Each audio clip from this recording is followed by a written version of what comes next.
привет! В эфире нашего телеканала информационно-развлекательная программа «Студия-11». Каждый будний день мы приходим к вам не с пустыми руками. В нашем телелукошке собраны только самые отборные и, что самое важное, по-настоящему хорошие новости. Этот наш визит совсем не исключение. Что же покажем сегодня, узнаем из анонса.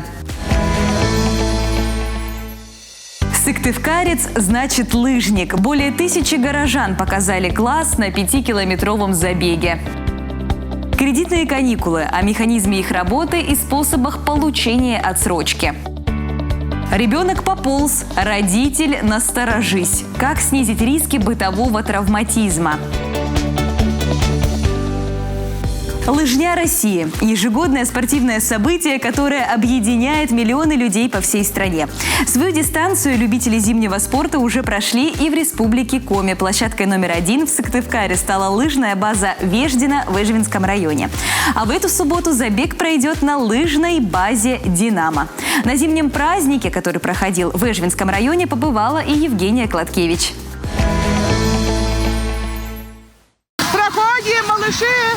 Сюда, сюда, сюда, сюда! Долгожданный забег длиной 5 километров предваряет звонкий голос Валентины Филипповой. Женщина – главный судья, и на нее возложена, пожалуй, самая важная миссия – организация старта лыжного марафона. Желающих пробежать дистанцию масса. Для безопасности и удобства Валентина Михайловна разделяет их на группы по 60-70 человек. Видите, какая масса еще ждет? Очень много. Сегодня прекрасный день, радует нас. Участников много, хорошая погода. Лыжня России – это всегда большой спортивный праздник. Вот и сейчас приобщиться к активному образу жизни на Эжвинской базе собрались больше 1000 человек. Кто-то пришел один, другие в окружении родных и друзей. Мы поддерживали вот Наталью с внучкой. Они сегодня стартовали. Но они далеко не пошли. Главное – участие. Ребенок видит, растет в спорте. Вот наша вся компания, Совет ветеранов райисполкома во главе Геннадием Павловичем Стреловым. Часто катаетесь на лыжах? Да, конечно, каждый год 99-го года. У вас тут вот еще и ватрушка сзади. Зачем? А мы с ребенком второй раз идем на всякий случай. Вдруг будет все очень долго. С каким настроением вообще вы ходите на старт? Самым веселым, самым весенним. Удачи вам! Да, спасибо.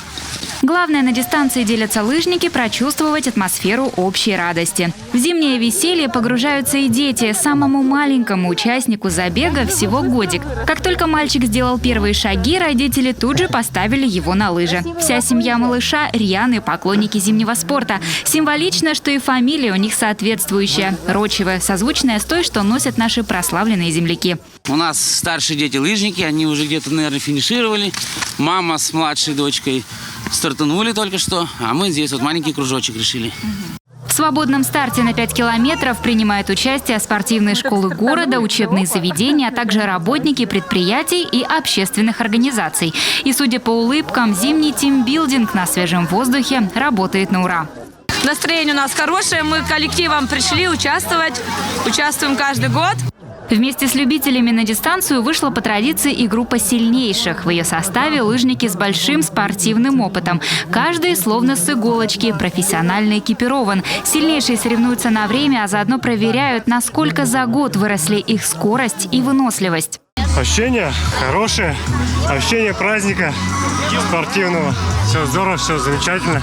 Лыжи, это занятие спортом на воздухе, на природе, красиво. Здорово. В принципе, хорошо. Что и в прошлом году тоже хорошо было. Только в прошлом году была 10, сегодня 5. Поэтому сегодня надо было пожестче поработать.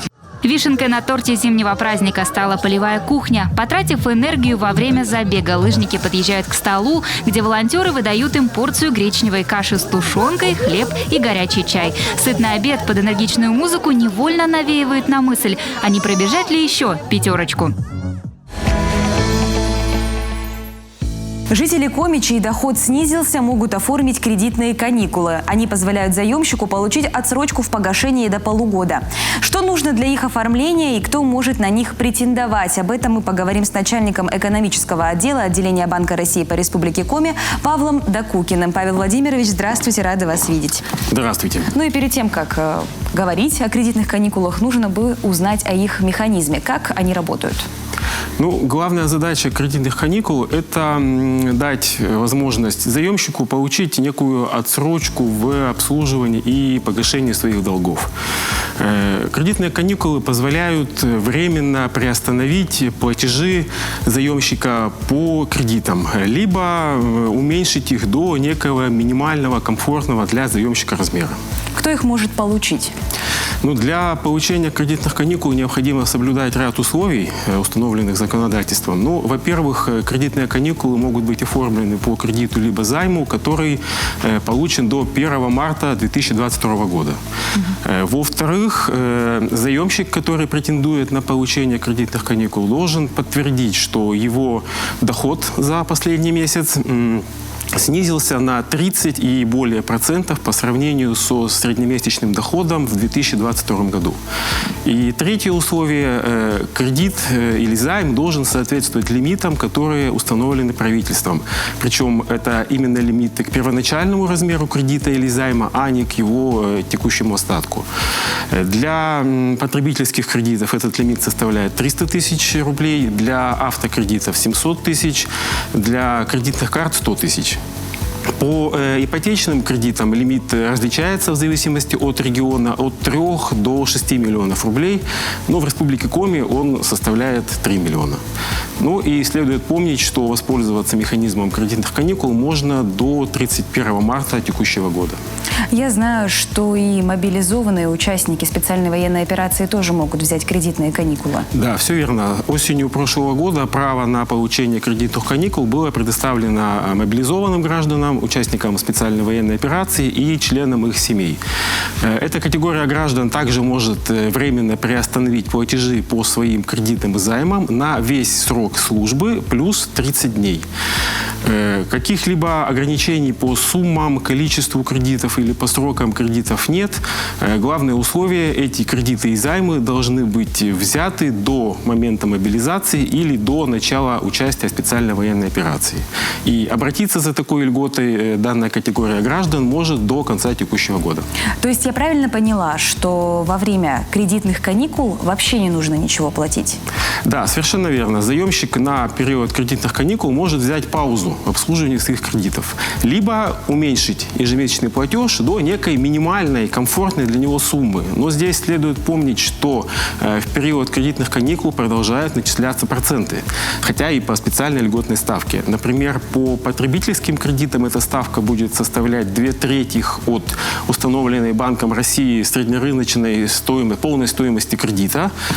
По ипотечным кредитам ставка будет та же самая, что и в договоре, но начисляться она будет на остаток задолженности. То есть как если бы заемщик продолжал гасить этот кредит в соответствии с графиком. Теперь стоило бы рассказать, как их можно оформить. Это нужно в свой банк приходить, где ты кредит брал, или в какое-то другое учреждение? Да, здесь в первую очередь заемщик, который претендует на получение кредита, должен доказать, что он соответствует условиям, да, то есть, в первую очередь подтвердить, что у него снизился доход.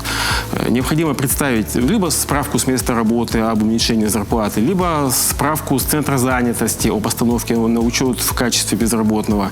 Но в целом, конечно, лучше обратиться сначала к кредитору и уточнить, какой документ его устроит, что бы он хотел увидеть, и каким образом можно подать этот документ, то есть либо лично в офисе, да, либо по электронной почте, либо в мобильном приложении. И, соответственно, надо помнить, что в заявлении надо обязательно указывать, на какой срок вы хотите оформить кредитные каникулы. Я напоминаю, что они могут быть до полугода. И 1 месяц, может быть, и до полугода. 1 месяц и полугода, да. Заявление будет рассматриваться кредитором в течение 5 дней, и будет вынесено решение. На самом деле кредитные каникулы могут стать неплохим таким подспорьем для того, чтобы решить свои материальные проблемы. Павел Владимирович, спасибо вам большое за информацию. Ребенок пополз, родители счастливы. Еще бы, перед малышом открываются безграничные возможности и 1001 способ познать мир. Но вместе с этим растет и риск травматизма. В нежном возрасте у детей нет чувства самосохранения, поэтому забота о его безопасности – ответственность старших родственников. Но если неприятность все же случилась, нельзя впадать в панику. О том, как поступать в таких ситуациях, расскажет педиатр. Бытовые травмы детей – очень актуальная тема, потому что всегда, к сожалению, данные травмы в той или иной степени будут сопровождать наших детей. Но самые элементарные ушибы, чем мы можем помочь своему ребенку, это просто приложить холод. Упал ребенок, не повредил себе ничего, ссадина, синяк, можно без холода обойтись. А если это какой-то маленький подвывих или травма с большим синяком, лбом ударился о стол, то да, тут уже достаточно будет хорошо и актуально приложить холод. Минут на 10-15, но с постепенным отнятием от ребенка. То есть не надо перестанно на 10-15 минут прикладывать холод. Подержали, убрали. Чем будет выраженнее удар, тем будет, соответственно, выраженнее шишка. Если это инородное тело, дети маленькие, разные бывают, поэтому инородное тело. Если мы механически понимаем, что мы можем удалить инородное тело из носа, то мы это делаем самостоятельно. Если вы боитесь, ребенок может его вдохнуть, еще что-то такое, запихнуть его дальше, то также обращаемся в травмпункт по скорой помощи или самостоятельно. Инородное тело уха. Здесь не следует шутить, поэтому сразу обращение в приемный покой в ДРБ. К сожалению, нередко встречаемым и очень неприятным фактором инородное тело желудочно-кишечного тракта. Батарейки. Обязательно 100% обращение в приемный пункт ДРБ. Потому что батарейки бывают разные, окисляются, поэтому нам не нужно никаких процессов воспалительных или эрозивных, что может привести к более тяжелым последствиям.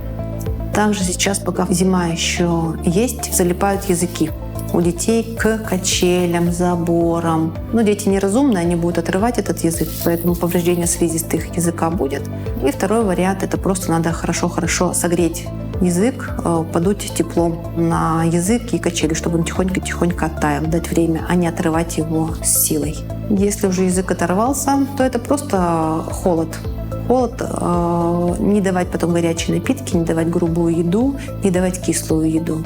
Однозначно за своими детьми нужно следить в соответствии с возрастом. Доверять им, исследовать мир — это хорошо. Но обезопасить их мир от внешних факторов должны мы, родители, взрослые, бабушки, дедушки.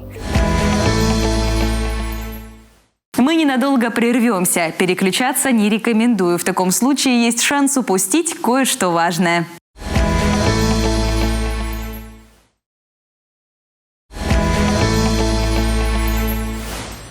Студия 11 снова с вами. Всем привет, кого не видели. Если вы только подключились, но узнать о том, чем делились в первой части нашего инфозабега, хочется, вы всегда можете зайти в нашу группу ВКонтакте и наверстать упущенное. Нет, не прямо сейчас, а то и вторую порцию сюжетов не увидите. А вот что мы покажем через секунду. Утонченность, легкость и красота. В Сыктывкаре показали работы всемирно известного фотографа. Наши на больших экранах. Уроженец Республики Коми сыграл эпизодическую роль в фильме «Праведник». Электроника, робототехника и дизайн игры. В Сыктывкаре открылся Технофест Коми 2023. Во все времена женская красота ценилась, восхищала и вдохновляла. А первые известные нам образы слабого пола в искусстве созданы аж 40 тысяч лет назад. Палеолитические Венеры. Такое шутливое название получили фигурки, выполненные из оленьих рогов, костей мамонта, камня или глины. Эти образы не наделены той красотой, к которой мы привыкли. В первую очередь они олицетворяли именно функцию продолжения рода. Многие скульпторы, живописцы воспевали женский образ. Всемирно известный фотограф Джан Пауло Барбьери не стал исключением. О том, как он видит красоту, мы расскажем в нашем следующем материале. Нашей съемочной группе посчастливилось посетить выставку «Мода и вымысел» еще до открытия. Но процесс монтажа нисколько не мешал получению эстетического удовольствия. Всего здесь около 70 работ классика фотографии Джана Пауло Барбьери. Его снимки выставляют в галереях по всему миру. Их публикуют в самых модных изданиях земного шара. А сам он является обладателем ряда престижных наград. Как говорит сам Джан Пауло, фотография – это остановленное мгновение истории.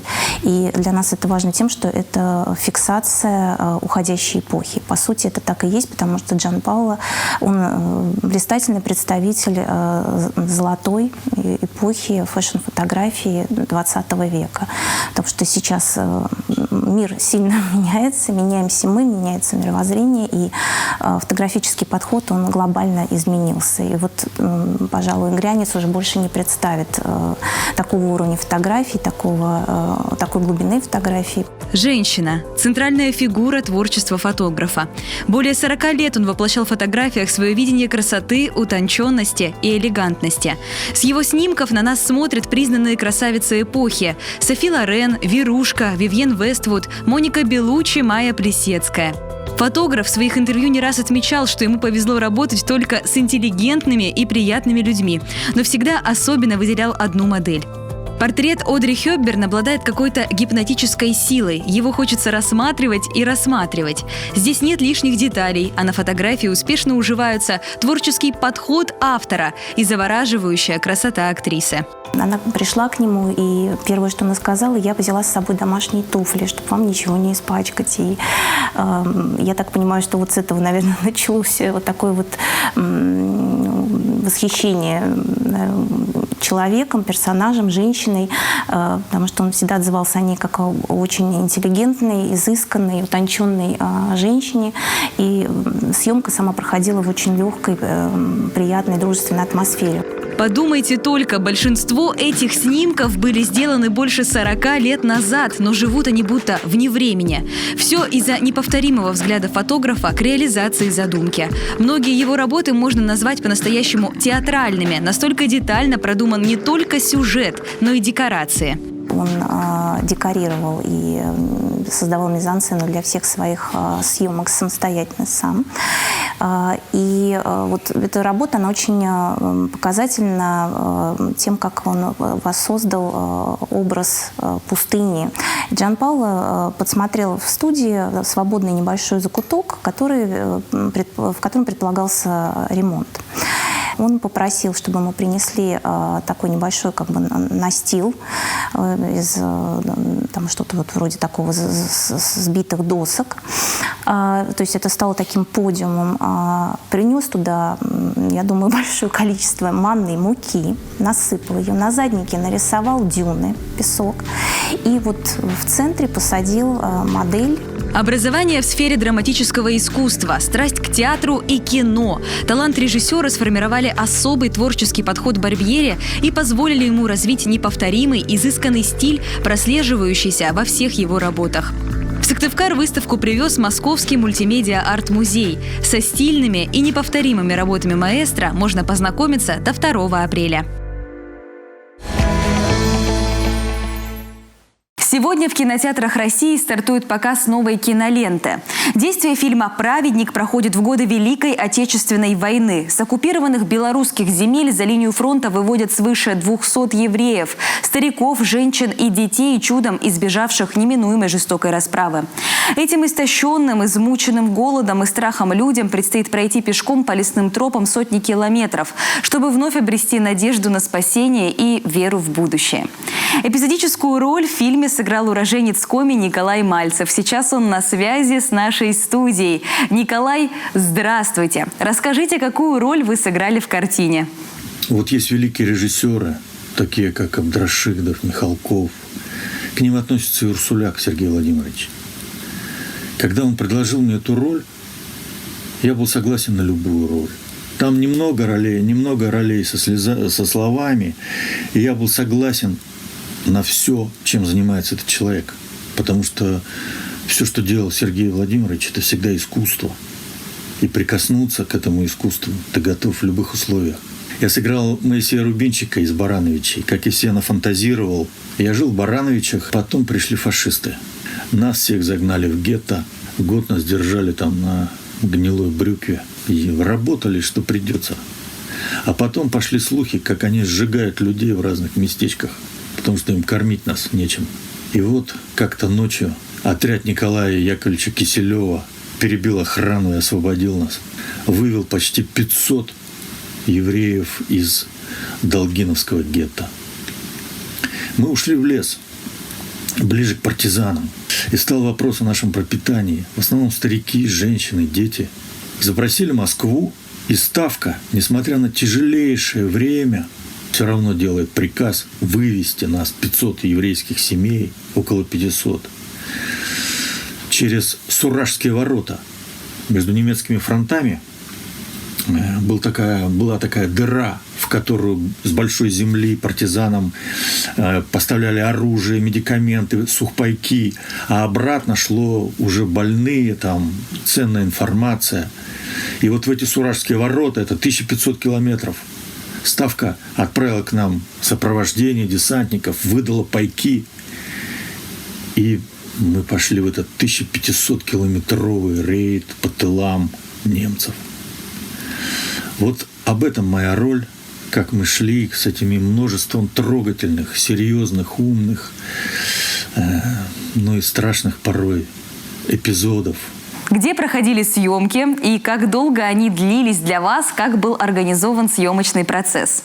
Съемки проходили в лесах Белоруссии, в тех же местах, где и проходили бои.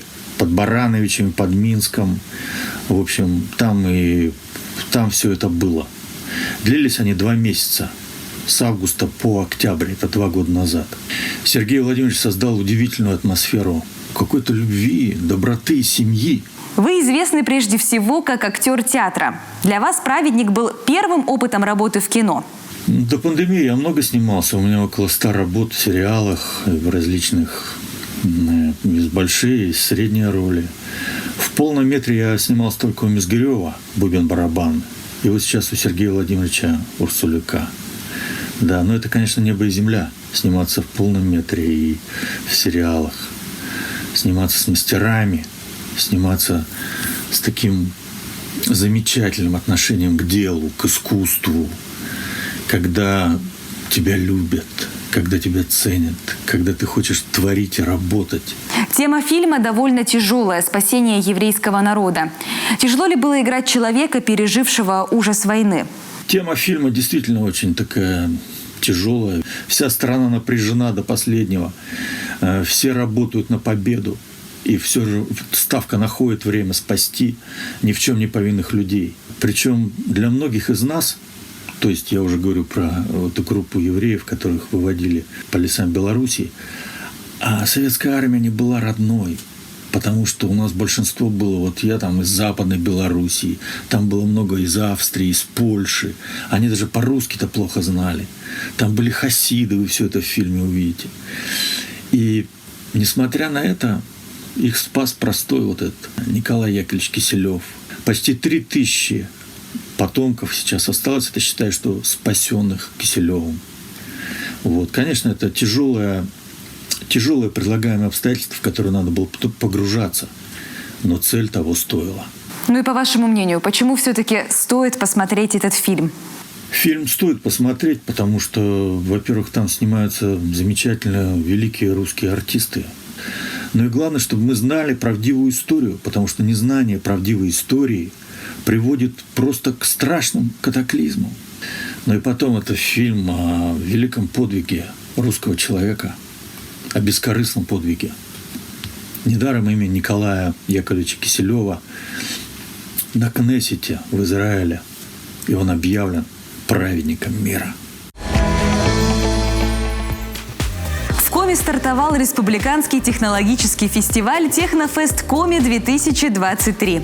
Он проходит в детском технопарке «Кванториум». Какие компетенции заявлены в соревновании, узнала Виктория Палкина. Главные соперники компетенции электроника Сыктывкар и Ухта. За 3 дня эти школьники должны разработать программу по контролю за состоянием здоровья человека. По 4 часа каждый день, шаг за шагом, они будут двигаться к своей цели. Ознакомление с заданием, и потом мы включаем основной таймер.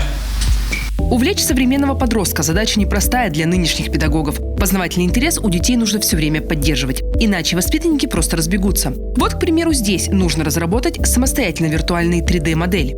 Некоторые программы участники фестиваля видят впервые. И вновь полагаться можно только на свои силы. Я обращаю ваше внимание, что по заданию вам на ваши вопросы никто ничего не ответит. Мы решаем только технические проблемы. Подключение к интернету, не работает флешка, не работает клавиатура или что-то еще. Всем успеха! Подготовка к этому чемпионату для участников и организаторов началась еще в начале года. Одни готовили задания, другие практиковались в программировании, конструировании, составлении схемотехник. Начинали мы с 200 человек, выросли мы на сегодняшний день до 300 человек. А хотя количество новых субъектов, которые появляются у нас, их намного-намного больше. Конечно, поэтому мы ждем новых участников. Мы надеемся, что на следующий год их будет становиться все больше и больше. И будем счастливы их принимать. Юниор-профи – лишь часть большого республиканского фестиваля «Технофест Коми». Отбор лучших проектов в сфере инноваций и высоких технологий будет идти до 5 марта. Все это направлено на повышение престижа инженерных профессий и поддержку талантливых школьников республики. На этом и закончим. Яркого и насыщенного вам четверга. В эфире была программа «Студия 11». Меня зовут Алена Туркина. До новых встреч.